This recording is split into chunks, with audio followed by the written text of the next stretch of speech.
네, 오늘 하나님 말씀은 창세기 22장입니다. 여러분들이 너무나 잘 아는 본문 말씀 함께 보면서 또 주께서 하시는 말씀 듣도록 하겠습니다. 22장 1절에서 19절까지의 말씀을 교독하겠습니다. 제가 먼저 읽습니다. 이런 일이 있은 지 얼마 뒤에 하나님이 아브라함을 시험해 보시려고 그를 부르셨다. 아브라함아 하고 부르시니 아브라함은 이에 여기에 있습니다 하고 대답하였다. 하나님이 말씀하셨다. 너의 아들 내가 사랑하는 외아들 이삭을 데리고 모리아 땅으로 가거라. 내가 너에게 일러주는 산에서 그를 번제물로 바쳐라. 아브라함이 다음 날 아침에 일찍 일어나서 나귀의 등에 안장을 얹었다. 그는 두 종과 아들 이삭에게도 길을 떠날 준비를 시켰다. 번제에 쓸 장작을 다 쪼개어 가지고서 그는 하나님이 그에게 말씀하신 그곳으로 길을 떠났다.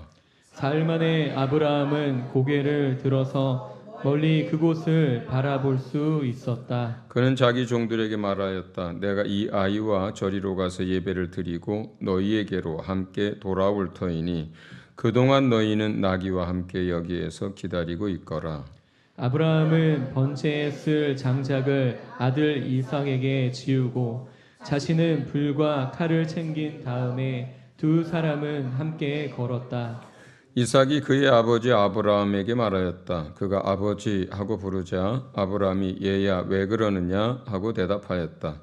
이삭이 물었다. 불과 장작은 여기에 있습니다마는 번제로 바칠 어린 양은 어디에 있습니까? 아브라함이 대답하였다. 얘야 번제로 바칠 어린 양은 하나님이 손수 마련하여 주실 것이다. 두 사람이 함께 걸었다. 그들이 하나님이 말씀하신 그곳에 이르러서 아브라함은 거기에 제단을 쌓고 제단 위에 장작을 벌려놓았다. 그런 다음에 제 자식 이삭을 묶어서 제단 장작 위에 올려놓았다. 그는 손에 칼을 들고서 아들을 잡으려고 하였다. 그때 주님의 천사가 하늘에서 아브라함아 아브라함아 하고 그를 불렀다. 아브라함이 대답하였다. 예, 여기 있습니다. 천사가 말하였다. 그 아이에게 손을 대지 말아라. 그 아이에게 아무 일도 하지 말아라. 내가 너의 아들, 너의 외아들까지도 나에게 아끼지 아니하니 내가 하나님 두려워하는 줄을 내가 이제 알았다. 아브라함이 고개를 들고 살펴보니 숲풀 속에 숫양 한 마리가 있는데 그 뿔이 숫풀에 걸려 있었다. 가서 그 숫양을 잡아다가 아들 대신에 그곳으로 번제를 드렸다. 이런 일이 있었으므로 아브라함이 그곳 이름을 여호와 이레라고 하였다. 오늘날까지도 사람들은 주님의 산에서 준비될 것이다는 말을 한다. 주님의 천사가 하늘에서 두 번째로 아브라함을 불러서 말하였다. 주님의 말씀이다. 내가 친히 맹세한다. 내가 이렇게 너의 아들까지 너의 외아들까지 아끼지 않았으니 내가 반드시 너에게 큰 복을 주며 너의 자손이 크게 불어나서 하늘의 별처럼 바닷가의 모래처럼 많아지게 하겠다. 너의 자손은 원수의 성을 차지할 것이다. 내가 나에게 복종하였으니 세상 모든 민족이 내 자손의 덕을 입어서 복을 받게 될 것이다. 아브라함이 그의 종들에게로 돌아왔다. 그들은 브엘세바 쪽으로 길을 떠났다. 아브라함은 브엘세바에서 살았다.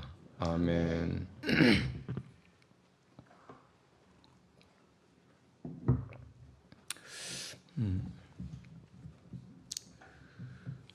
오늘 제목은 믿음과 하나님의 은혜라고 하는 제목으로 삼았습니다.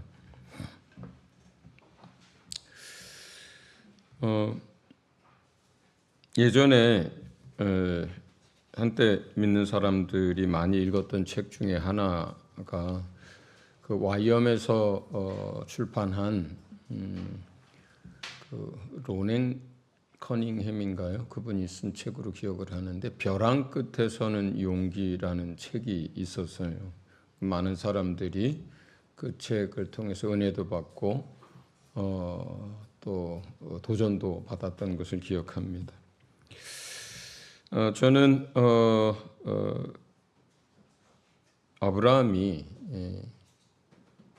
이제 제단을 쌓고 그리고 그 위에 장작을 벌려놓고 아들을 묶어서 그 장작 위에다가 눕혀놓고 칼을 이렇게 들었어요.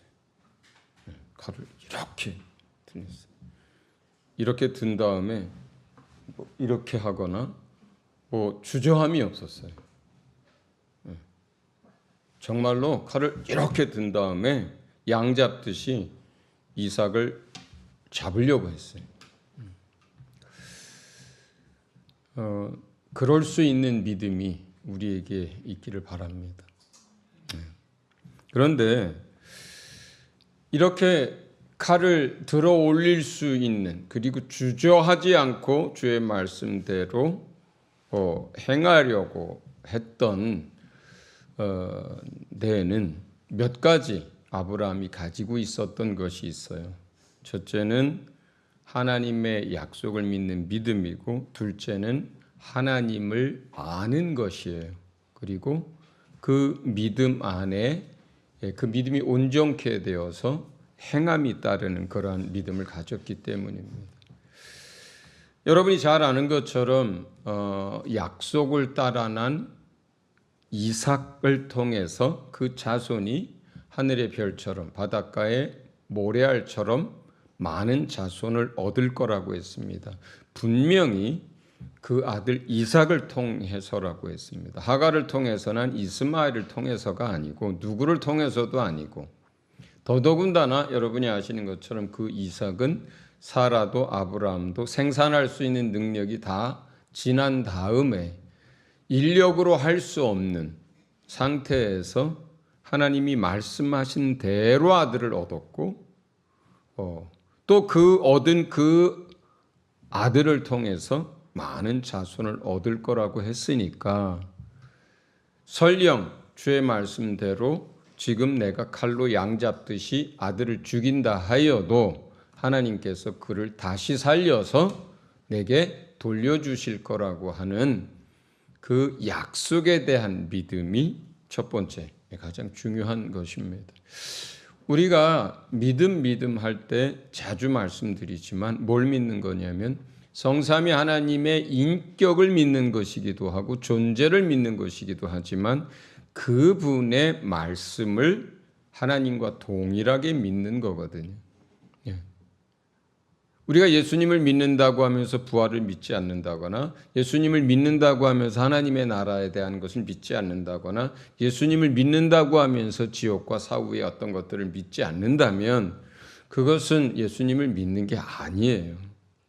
그냥 세상의 종교랑 똑같고 그냥 내 마음을 의지할 어떤 대상을 둔 거지, 주님이 말씀하시는 그 믿음이 아닙니다. 말씀과 주님은 같아요. 말씀과 하나님은 같습니다. 말씀으로 존재하셨고 말씀으로 역사하고 말씀이 영이고 생명입니다. 할렐루야. 그래서 정말로 아브라함이 그 하나님의 말씀을 믿었기 때문에 그렇게 할 수 있었다는 게 첫 번째입니다. 두 번째는 하나님을 아는 믿음이에요. 그러니까 하나님이 그동안 아브라함이 75세에 부름을 받아서 하란을 떠나고 이삭의 나이가 한 15살쯤 됐다라고 할 때 한 40년의 삶이 있었잖아요. 하나님과 동행한 40년의 삶이 있습니다. 하나님을 경험한 40년의 삶이 있습니다. 하나님을 알아가고 성장해간 그 40년의 삶이 있어요. 그 40년의 삶을 통해서 우리 하나님은 어떤 다른 이방 종교나 가나안 백성들이 하는 것처럼 사람을 제물로 드리는, 그 제물을 받는 그런 하나님이 아니라는 것을 아는 거예요. 아는 거예요. 그게 설령 시험이고 또 설령 자기 자신이 아들을 칼로 죽인다 해도 그 아들을 태워서 기쁘게 받는 하나님이 아니라 그 죽임당한 아들은 다시 살려서 돌려주시고 자신을 위한 번제는 하나님이 직접 준비하실 거라는 것을 알고 있는 거예요.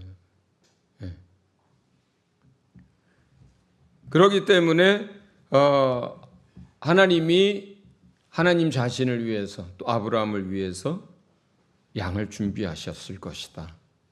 하나님이 약속으로 주시고 또 바다의 모래알처럼 많은 자손을 주시기로 한 이 아들을 불태워서 드리는 것을 하나님 원하는 하나님이 아니다. 그럼에도 불구하고 하나님의 말씀이 분명하고 하나님이 그렇게 말씀하신 데에는 하나님의 뜻이 있으려니 하고 순종했던 거거든. 세 번째는 그가 그렇게 주저함이 없었던 것에는 그 믿음의 온전함이 이유입니다. 우리가 하나님을 알아가고 경험해 가다 보면 우리가 이해할 수 없는 일, 합리적으로 상식적으로 받아들일 수 없는 일이어도 그것이 분명히 주님이 말씀하신 것이고 그렇게 행하시겠다는 것이 주님의 뜻이라는 것을 우리가 분명히 안다면 그 일에 있어서 우리는 주저함이 없어야 돼요. 우리가 비록 벼랑 끝에 서서 그 다음 발걸음이 벼랑 밑이라 하여도 주저함 없이 그 다음 발걸음을 내디뎠을 때 주님이 그 발을 붙들어 주시고 낭떠러지로 떨어지지 않도록 하실 주님이라는 것. 내 발이 디딜 수 있는 것이 내 눈에는 안 보여도 내 오감으로는 느껴지지 않아도 내 발을 디딜 수 있는 그 디딤돌을 그 절벽 옆에 놓으셨다는 것을 우리는 믿어야 합니다. 그래서 그 다음 발걸음을 옮길 수 있어야 돼요. 도무지 주님이 어떻게 하시겠다는 건지 우리에게 가진 것이 아무것도 없는데 그런데 또 선교사를 내보낸다든지 아니면 또 어떤 것들을 하나님 앞에 우리가 행동해야 한다라고 할 때 우리 생각에는 보장이 없어 보여도 그게 하나님이 말씀하신 게 분명하다면 그 다음 걸음에 대해서 그 다음 거에 대해서 하나님이 오늘 여기서 얘기한 것처럼 여호와 이레 산에서 하나님이 준비하셨다라고 하는 그 말씀처럼 주님이 그 다음 것을 준비하셨다는 것을 우리는 믿습니다. 그래서 주저함이 없이 행동할 수 있었던 것입니다. 이러한 아브라함의 믿음과 행동을 통해서 하나님이 인정하신 첫 번째는 정말로 아브라함이 하나님을 경외하는 자라고 하는 것에 대해서 인정하셨어요. 저는 종종 말씀드리는 것처럼 믿음의 단계에 있어서 가장 윗단계는 뭐라고 생각할까? 저는 늘 하나님에 대한 경외감이라고 생각해요. 하나님을 정말로 경외할 수 있는 사람이라면 정말 믿음이 있는 사람이다. 그게 주님이 원하시는 믿음의 단계에서 맨 윗단계이고 그런 믿음을 가진 자를 하나님이 쓰실 뿐만 아니라 그런 믿음을 기뻐하실 뿐만 아니라 그런 믿음을 가질 수 있도록 날마다 우리를 돕는다고 믿습니다. 두 번째는 이 일을 통해서 하나님은 아브라함이 하나님에게 아무것도 아끼지 않고 모든 것을 아끼지 않고 하나님께 드릴 수 있는 사람이라는 것을 인정합니다. 하나님 앞에 인색한 사람들 사람 앞에도 인색합니다. 사람에게 인색한 사람들 하나님에게도 인색합니다. 하나님 앞에 인색하든 사람 앞에 인색하든 이것은 자기에게 손해예요. 자기에게 손해입니다. 세상 살아가는 일도요. 사람들에게 인색하지 않으면 언젠가 하나님을 통해서든 그 사람을 통해서든 하나님이 더 많은 것들로 채워줍니다. 하물며 하나님께 인색하지 않고 하나님께 드렸을 때 하나님 마음 놓고 축복합니다. 정말 그렇습니다. 여러분 하나님 앞에 인색하지 않기를 바랍니다. 하나님의 일에 인색하지 않기를 바랍니다. 하나님은 아브라함을 통해서 아브라함이 지금 115세가 됐어요. 뭐가 가장 귀하고 뭘 가장 아끼겠어요? 그 외아들 이삭이겠죠. 그 이삭을 주저없이 하나님의 말씀을 따라 하나님 앞에 드리는 것을 보고 이삭을 드릴 수 있는 아브라함이라면 그 제물인들 하나님 앞에 아까워하겠습니까? 양과 소인들 아까워하겠습니까? 뭘 아까워하겠어요? 자기 생명인들 달라고 하면 안 드리겠습니까? 이런 믿음이 우리에게도 있기를 주의 이름으로 축원을 드립니다. 이렇게 해서 이 모리아산에서의 이 일들이 정말로 하나님을 그 경외하는 믿음에 있어서나 가장 중요한 것, 모든 것이라고 할 수 있는 것을 아끼지 않고 드리는 것이나 주저함 없이 그 말씀에 순종하는 것을 통해서 하나님께서 정말 당황할 정도로 기뻐하셨습니다. 당황할 만큼 기뻐하셨어요. 예수님이 공생의 기간 중에 정말 당황할 만큼 기뻐했었던 사건이 있다면 저는 백부장이 예수님 앞에 나왔을 때 사건이라고 생각합니다. 정말 기대할 수 없는 믿음을 그날 보거든요. 주님, 나는 주님 앞에 나갈 자격도 없는 사람입니다. 주님 말씀으로만 하시옵소서. 그러면 내 하인이 낫겠나이다. 내게도 수하가 있고 종들이 있어서 이 사람들에게 이것을 하라 하면 하고 저것으로 저리로 가라 하면 갑니다. 그것처럼 주님이 말씀만 하시면 되겠나이다. 저는요, 그 본문을 읽을 때마다 얼마나 기뻐하셨을까? 얼마나 기뻐하셨을까? 예수님이 만물을 창조하신 그 말씀이 우리 가운데 오신 하나님의 아들, 하나님과 함께 만물을 창조하신 그분이라고 하는 그 고백이거든요. 예수님을 하나님의 아들이라고 고백한 사람은 많아도요, 이렇게까지 이런 믿음을 가지고 그러한 지식을 가지고 고백한 사람이 없어요. 예수님이 말씀으로 귀신을 명할 때 귀신이 나갑니다. 예수님이 말씀으로 파도와 바람을 명할 때 그들이 복종합니다. 그럴 때에도 예수님의 어떤 그 능력에 대해서 제자들이 놀라워했지, 그가 말씀하시면 그 말씀이 만물을 만드신 그 말씀과 동일한 말씀이기 때문에 그 말씀하시면 모든 것이 복종하고 그대로 된다라고 하는 그 믿음을 그 제자들조차도 갖지 못했었거든요. 그런데 이방인이, 백부장이 그렇게 주님 앞에서 사람 앞에 사람을 보내서 감히 그 주님 앞에 나오지도 못하는 그런 고백을 하면서 그렇게 얘기했을 때 얼마나 기뻤을까? 얼마나 기뻤을까? 오늘 하나님도 정말로 당황할 만큼 기뻐하셨을 거예요. 아브라함아, 안 돼. 스탑! 됐어. 내가 충분히 네 마음, 네 믿음 내가 봤어. 하나님이 1초만 늦었어도 이삭이 아마 칼 끝이요까지 왔을 것 같아요. 정말로 당황한 건 이삭이 아니라 하나님이었어요, 그날. 이삭도 참 대단해요. 내가 생각할 때 몇 번 말씀드렸습니다만 이삭이 이 사건 이후로 그 남은 평생이 순탄하거든요. 아무 일 없었던 건 아니에요. 무슨 우물 때문에 다투기도 하고 또 자식 때문에 또 마음 상한 일도 있었고. 근데 100여 년을 살면서 그런 일도 없이 사는 사람이 세상에 어디 있어요. 그런데 이삭의 삶만큼이나 평탄한 삶이 없어요. 야곱이 그랬겠습니까? 요셉이 그랬겠습니까? 아브라함이 그랬겠어요. 그렇죠? 그런데 이삭의 삶은 다른 그 믿음의 조상들 셋과 전혀 다릅니다. 왜 그랬을까요? 한 10살 먹었거든요. 아버지는 115세예요. 수염이 허였습니다. 15살 먹은 아들이 얼마든지 뿌리칠 수 있는 상황이었어요. 자기를 묶을 때 자기를 장작 위도 올려놓을 때 얼마든지 발버둥 칠 수 있고 얼마든지 뿌리칠 수 있는 상황이었어요. 그런데요, 놀랍게도 이삭의 반응은 단 한 단어도 기록이 안 됩니다. 그냥 양 올려놓듯이요, 그 장작 위에 그냥 올려놓고 아버지께, 아버지 하나님께 모든 걸 맡겨버렸어요.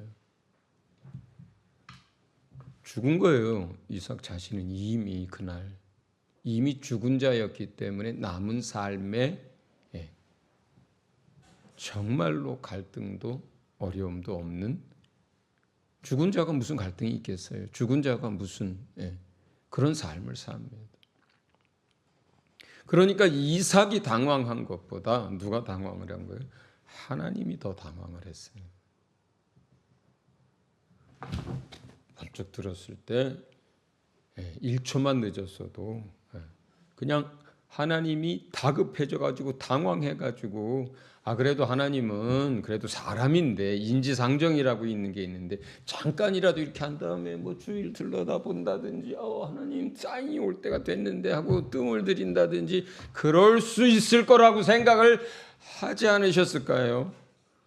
그런데 이 거침이 없으니까 하나님이 당황을 해가지고 아브라함아, 한 번도 아니고 두 번 그렇게 아브라함을 불러서 행동을 멈추게 합니다. 그때 당황도 하셨지만 그 아브라함의 그 하나님을 경외하는 것과 아무것도 아끼지 않는 것과 그 거침없는 복종, 뒤에는요 순종이란 단어를 쓰지 않고 네가 복종함으로 이 복종이란 단어를 써요. 그 칼을 이렇게 할 때 3일 내내 모리아 산을 향해서 걸어갈 때 아브라함의 마음이 행복했겠어요? 즐거웠겠어요? 그러면 인간이 아니게, 그죠? 그럼에도 불구하고 주저함 없이 그 말씀에 따르는 걸 뭐라 그래요? 복종이라고 하는 거예요. 그걸 복종이라고 하는 거예요. 내 생각과 달라도, 내 마음이 그렇지 않아도, 내가 원하는 것이 아니어도 주께서 말씀하셨으니까 내 마음에 심한 고통이 있고 갈등이 있어도 그 주의 말씀을 따라서 행동하는 것을 복종이라고 합니다.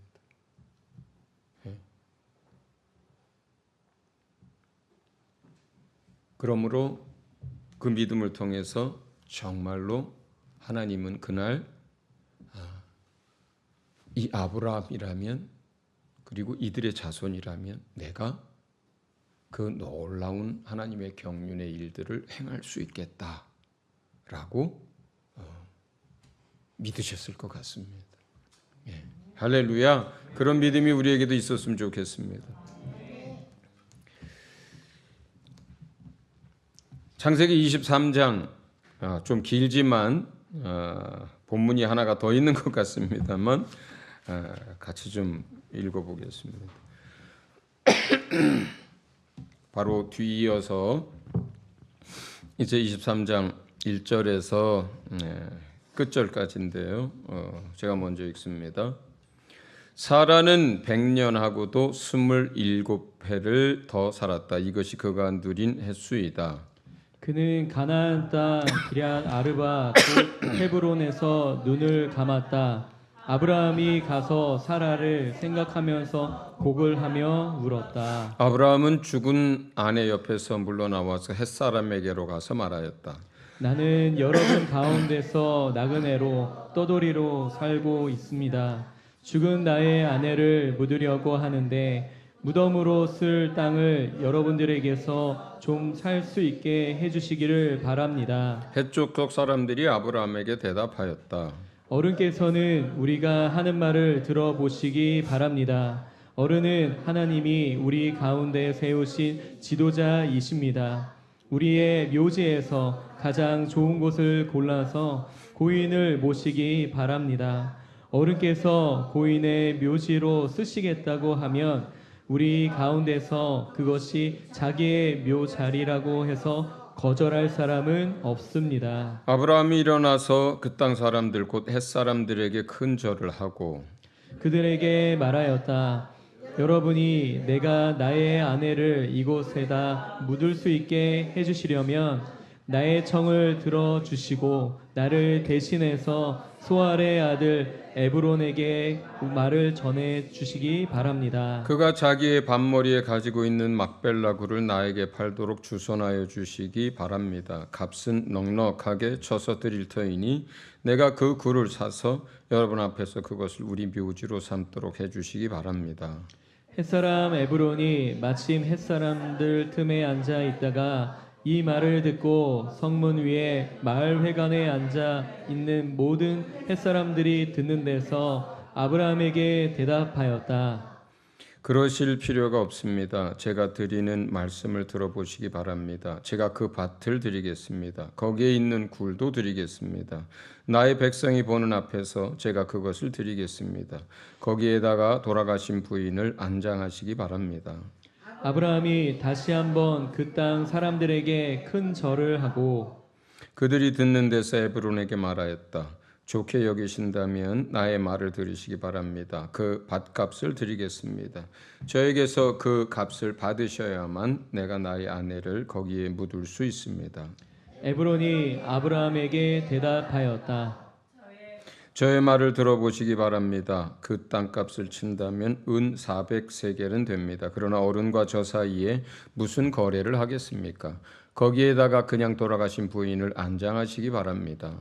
아브라함은 에브론의 말을 따라서 햇사람들이 듣는 데서 에브론이 밝힌 밭값으로 사람들 사이에서 통용되는 무게로 은 400세겔을 달아서 에브론에게 주었다. 예, 거기까지만 읽겠습니다.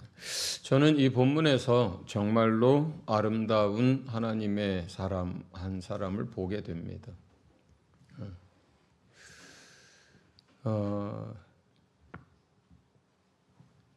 사라가 127세에 이제 죽습니다. 아브라함하고는 10살 차이였기 때문에 그럼 아브라함의 나이는 137세가 됐던 때 이야기입니다. 그러면 75세에 하란을 떠나서 137세면 62년을 하나님과 동행한 때의 이야기예요. 우리가 읽은 본문 가운데 여러 단어들과 여러 표현들이 지금 아브라함이 있는 그 곳에서 핵 족속 가운데서 지내고 있는 그 아브라함의 위상이 어떤지, 그곳에 있는 사람들이 아브라함을 어떻게 생각하는지, 아브라함이 그곳에서 어떤 삶을 살아왔는지 우리가 충분히 추측할 수 있습니다. 아브라함은 그곳에서 오랜 동안을 살았습니다. 그런데 아브라함은 거기에 있는 본토 민족인 헷 족속들에게 여전히 우리는 나그네이고 우리는 떠돌이입니다 라는 고백을 해요. 물론 이 고백은 천국 본향에 대한, 하나님의 나라에 대한 그들의 믿음이 바탕에 깔려 있는 것이지만 실제로 그 헷족속 가운데서 아브라함이 굉장한 영향력과 그리고 오랜 동안 뿌리를 내려서 거기 사람임에도 불구하고 자기 자신이 이방인이요 그들 가운데 어떠한 사람인 것을 낮추어 표현하는 표현 중에 하나입니다. 거기에 있는 헷족성들은 5절, 6절에 보면 아브라함을 어른이라고 지칭하고 또 하나님이 우리 가운데 세운 지도자라고 지칭을 합니다. 어디서 굴러 들어온 돌, 뭐 이런 생각이 아니에요.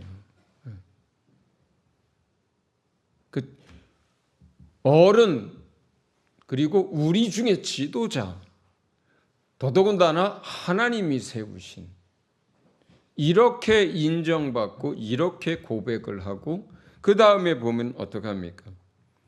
그럼에도 불구하고 아브라함은 어느 몇 자리든지 원한다면 거절할 사람이 아무도 없습니다. 원하시는 대로 말씀만 하십시오라고 해쪽 사람들이 얘기했을 때 137세를 먹은 노인이 그곳에 막강한 영향력과 힘을 가진 분이 큰 절을 올려요. 그 뒤에도 또 큰 절을 올립니다.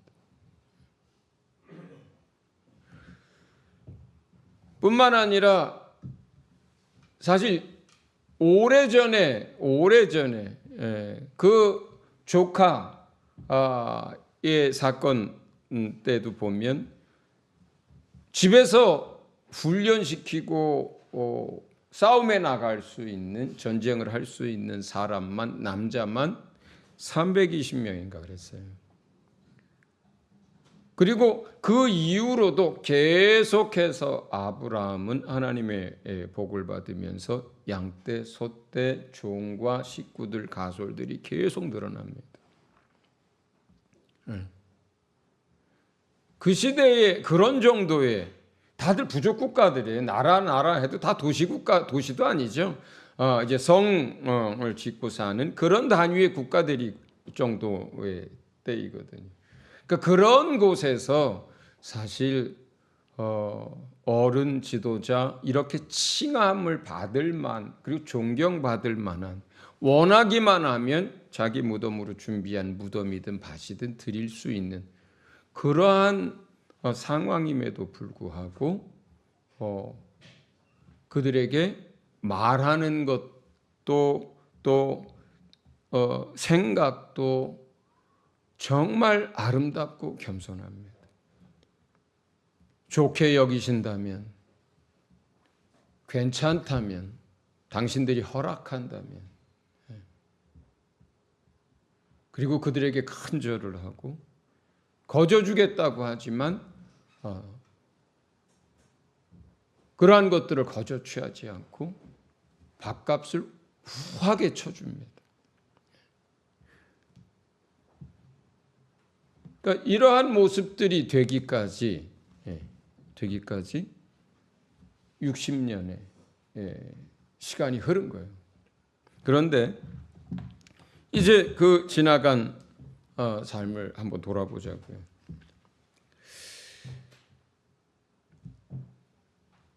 정말 많은 실수들이 있었고, 그리고 연약함 가운데 있었던 한 사람입니다. 그 아브라함이 이제 하나님의 말씀을 듣고 가나안 땅으로 나왔을 때, 여러분이 잘 아는 것처럼 2번이나 자기 목숨을 위해서 자기 아내를 내어주는 일들이 있었습니다. 실제로 애굽으로 피했을 때는 바로의 아내가 돼버렸어요. 실제로. 나중에 이제 블레셋 족속 아비멜렉에게는 아내로 주었는데 그날 밤에 하나님이 그걸 막아서 건져냈었고요. 그러니까 그 시대에는 사실은 시대적인 상황을 이해하고 그런 사건을 우리가 이해를 좀 해야 하긴 합니다. 여자를 돈 주고 살 수 있었고 재산처럼 여길 수 있었던 시대이기도 하고, 그리고 힘이 모든 것을 지배하던 시대예요. 아브라함이 그렇게 한 이유는 아내가 이쁘면 그냥 자기를 죽이고 취해가는 세상이기 때문에 그렇게 한 거예요. 그러니까 어떤 여자가 이뻐, 마음에 들어, 어떤 왕이, 그러면 그 남자 죽이고 그냥 데려가는 거예요. 세상이 그러한 때예요. 정말로 힘이 지배하는 때예요. 그러니까 그런 이민족 해족속 안에 들어가서 이렇게 인정과 영향력과 존경을 받을 수 있었다는 것은 그의 삶 가운데 하나님이 어떻게 일하셨는지, 얼마나 많은 하나님의 은혜가 있었는지 우리가 아는 것이지만, 어쨌든 그 시대를 그걸 다 감안한다 하더라도 아브라함 자신에게는 수치스러운 일이고 아내 사라에게도 수치스러운 일입니다. 그리고 아들을 낳을 수 없자 약속을 받았는데도 불구하고 하갈을 통해서 자식을 낳죠. 그런데 그 자식을 이삭이 젖될 무렵이니까 보통 옛날엔 그 젖먹이는 기간이 길었거든요. 그러니까 15살쯤에 이스마엘 15살쯤에 이삭이 태어났으니까 한 3살쯤 더 했을 때 17, 18 이렇게 됐을 때에 이 아이를 내보내는 일들이 생기고 나중에 이제 한 족속을 이루는 일들이 생기죠.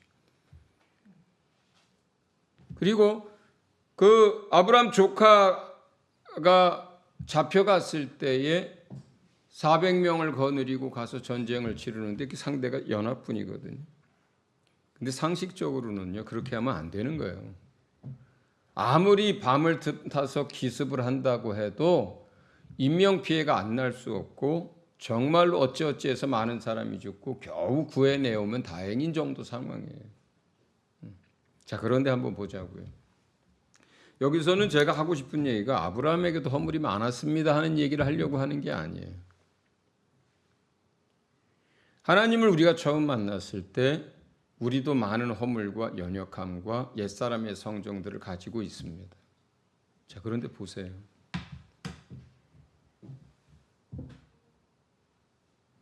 우리가 가지고 있는 연약함과 허물과 실수가 많더라도 그 뒷감당을 누가 합니까?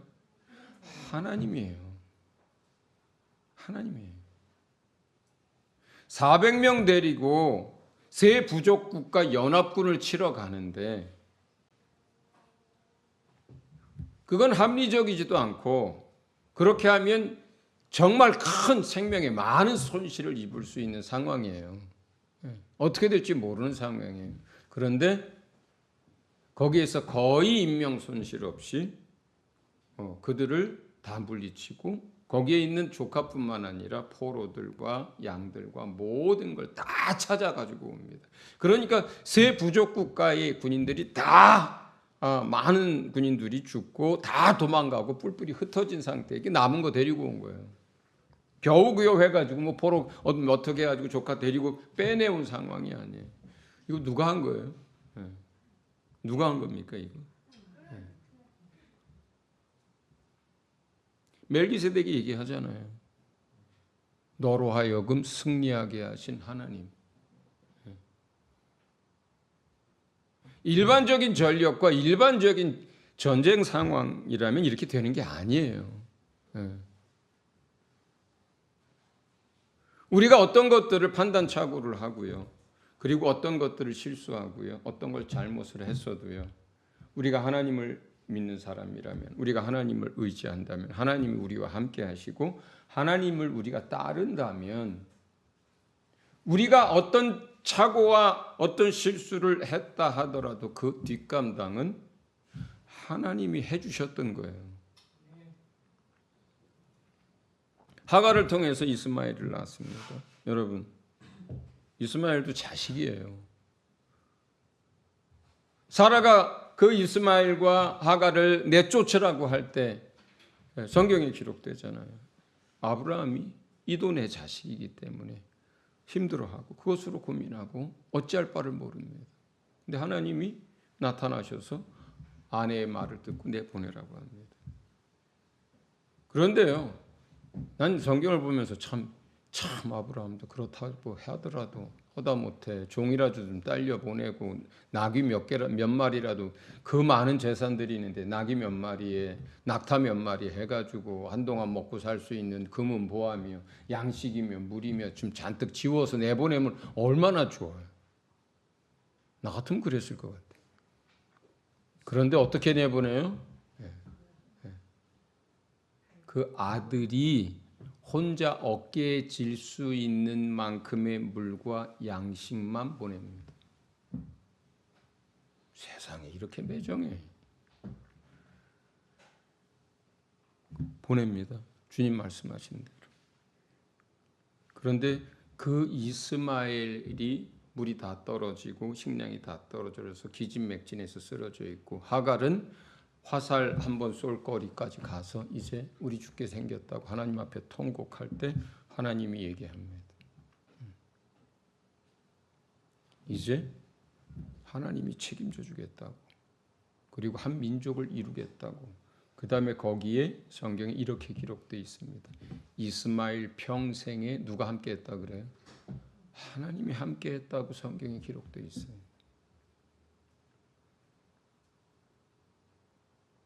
그날 샘을 보여주신 것뿐만 아니라 먹을 물을 준 것뿐만 아니라 이스마엘 평생에 하나님이 이스마엘과 함께하였고 그리고 지켜줬고 한 민족을 이루도록 강성하게 했고 하나님이 돌보셨어요. 누구 대신에 한 거예요? 이게?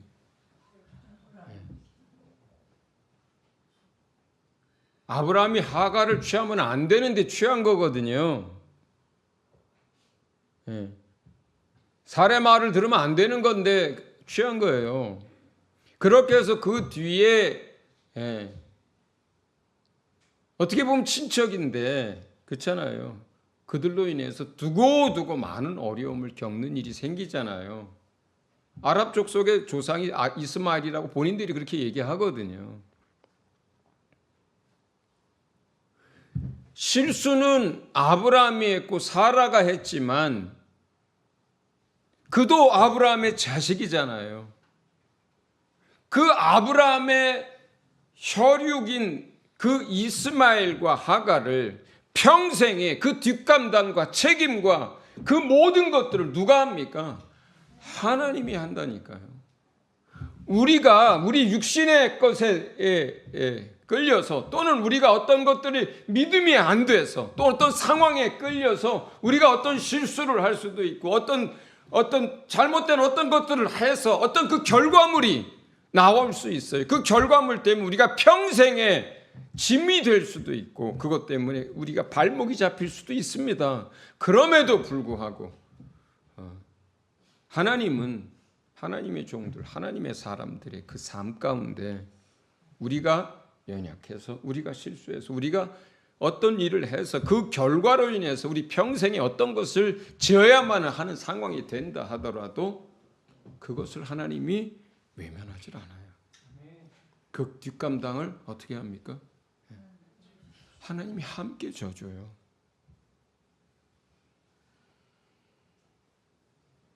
바로가 그 아내를 취해버렸어요. 정말로. 그런데 그걸 누가 그 문제를 해결합니까? 아브라함이 한 게 아니에요. 하나님이 바로의 나라를 쳐서 아브라함의 아내라는 사실을 알게 했을 뿐만 아니라 그 바로의 마음을 감동시켜 주어서 수많은 양과 소와 노예들을 다 주어서 그 부끄러움과 수치를 면하게 만들어서 거부가 돼서 돌아가게 만들어요. 아브라함이 부탁한 것도 아니에요. 아브라함이 그 문제를 해결한 것도 아니에요. 아브라함은 죽지 않기 위해서 그 부끄러운 일을 했지만 그러나 그 수치를 가리어주는 것도 그리고 거부가 되게 한 것도 그 수백 명 가솔이 있는데 그 아브라함이 그런 일을 했을 때 왜 그 밑에 있는 종들이 가만히 있겠어요? 쑥덕쑥덕하고 뒷담화하고 왜 얼굴이 뜨끈뜨끈하지 않겠어요? 자기 살기 위해서 그렇게 했는데 그런데 그 모든 수치와 그 모든 것들을 그 많은 재물과 이런 것들을 통해서 그 바로 스스로 그렇게 하게 함으로 인해서 우리 주인 아브라함의 하나님을 보게 하고 그 종들과 가솔들이 전부 보게 한 거예요. 우리 주인은 실수했을 수도 있고 우리 주인은 살기 위해서 그랬을 수도 있지만 우리 주인의 하나님이 계시고 그 하나님이 모든 것을 회복시킬 뿐만 아니라 거부가 돼서 다시 가나안 땅으로 돌아오게 하신 그 하나님의 종이 우리 주인이다. 이렇게 만든 게 하나님이시거든요.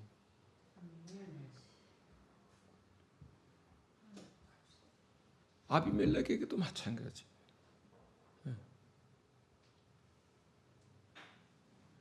그런데 이러한 일들이 어찌 아브라함에게만 일어나겠습니까? 저와 여러분에게도 동일하게 일어나는 거예요. 그 아들의 핏값을 주고 산 사람들이 여러분입니다. 우리예요. 우리는 친하나님의 아들이고 딸들입니다. 친자녀예요. 예. 서류상의 게 아니고 친자녀예요. 영원히 변하지 않는 친자녀예요. 우리가 아브라함처럼 주님을 의지하고 주님을 믿고 주님을 따르고 주님이 그래서 우리와 함께 동행한다면 우리가 아브라함처럼 실수도 하고 잘못된 선택도 하고 인생에 평생에 져야 할 짐들도 생기겠지만 그러나 하나님은 그러한 우리의 연약함과 허물과 우리의 실수로 인한 뒷감당까지도 함께 감당해 주시면서 우리를 10년이 지나면 더 아름다운 사람으로 20년이 지나면 더 아름다운 사람으로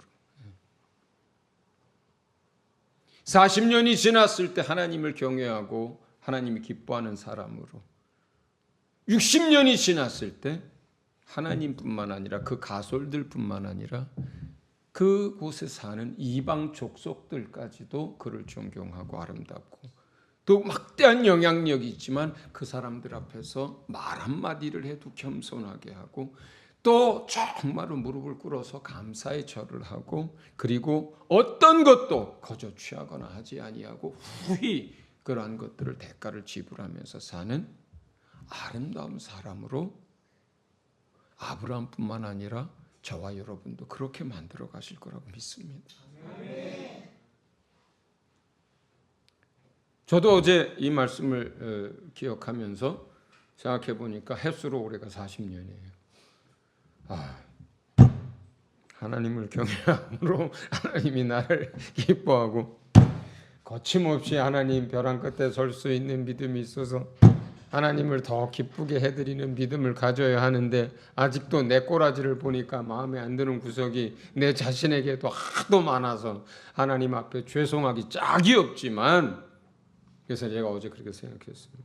주님, 예전엔 제가 70까지 일했으면 하는데 요즘은 5년 더 써서 하나님 그래도 요즘 세상 다 오래 살고 주님 좀 더 오실 기간이 있을 거니까 15년만 더 살면서 일했으면 좋겠습니다 하다가 어제 제가 조금 바꿨습니다.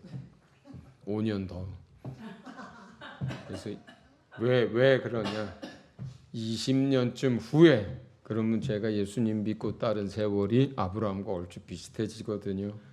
그래서 그런 60년 정도 주님을 따른다면 주님을 믿고 의지한다면 60년쯤 됐을 때 저도 이렇게 하나님 앞에 한 아름다운 사람으로 서게 됐으면 좋겠다. 그래서 제가 한 20년 정도 더 해야 되지 않을까요, 하나님? 네. 여러분도 하나님과 동행한 세월이 30년이 되고 50년이 되고 60년쯤 됐을 때 이렇게 아름다운 하나님의 사람으로 세상 앞에 하나님 앞에 서게 되기를 한없는 그 은혜, 그 사랑이 넘치는 그 주의 이름으로 여러분에게 축원을 드립니다.